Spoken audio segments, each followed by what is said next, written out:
దానికి అది ప్రశ్న ఎలా అవుతుంది, కాంప్లిమెంట్ అవుతుంది. మీరు చెప్పిన రెండో సెంటెన్స్ అనేది కాంప్లిమెంట్. నాకు తారక్ గారు, నేను మిరపకాయ గబ్బర్ సింగ్ కంటే ముందు నుంచి నన్ను విపరీతంగా ఎంకరేజ్ చేసిన హీరోల్లో ఆయన ఒకటి. నేను అదుర్స్కి వినాయక్ గారి దగ్గర పనిచేశాను. అప్పటి నుంచి నాకు ఆయన బాగా క్లోజ్. అంతకంటే ముందే ఆయనకి ఎమ్మెల్యేని కదా చెప్పాను. ఎందుకు అంత యంగ్గా చూపించాలంటే నేను యంగ్గా చూపించలేదు. ఆ సినిమా ఆయన చాలా యంగ్, ఇప్పటికీ యంగే. విషయం ఏంటంటే 18 ఏళ్లకే సింహాద్రిలు, ఇండస్ట్రీ హిట్లు, ఆదిలు, విపరీతమైన ఒక గంభీరమైన పాత్రలు చేసేసి, ఒక సీమ బాధ్యత అంతా భుజాల మీద వేసుకున్న భారీ పాత్ర, లేకుండా ఒక కుటుంబ బాధ్యత అంతా వేసుకున్న పాత్రలు ఇలాంటివి చేసేసి, ఆయనలో ఉన్న ఒక యంగ్, ఆ యవ్వనం, దాన్ని ఏమంటారు, ఆ యూత్, అది ఎవరు ట్యాప్ చేయలేదు అప్పటి వరకు. నాకు చాలా స్ట్రాంగ్ ఫీలింగ్. అండ్ ఆయన భయంకరమైన ఏమంటారు సెన్స్ ఆఫ్ హ్యూమర్. మన అసలు ఆయనతో ఉంటే నవ్వుతూనే ఉంటాడు. మాకు జోక్ చెప్తే మామూలు నవ్వుతే ఆయన ఒక 2 నిమిషాలు నవ్వుతారు. అదే ఇది కదా ఆయన యాంగిల్. మీరు రామాయణ ఆడియో ఫంక్షన్ చూసుంటే ఓన్లీ ఎన్టీఆర్ గారు నవ్వులతో ఒక ఏవీ చేసాం. అది రాజమౌళి గారికి బాగా నచ్చింది.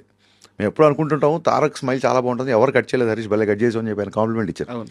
సో అండ్ ఎక్కడో ఒక బిహెచ్ఎల్లో ఒక స్టూడెంట్ లైఫ్ బాగా గడపడం మూలంగా అసలు టైగర్, నేను ఎప్పుడు టైగర్ అనిపిస్తాను, టైగర్ని ఎవరు ఇట్లా చూపించలేదు కదా అని చెప్పి మీరు చెప్పిన ఆ స్టైలింగ్, ఆ డ్రెస్సింగ్ ఇదంతా.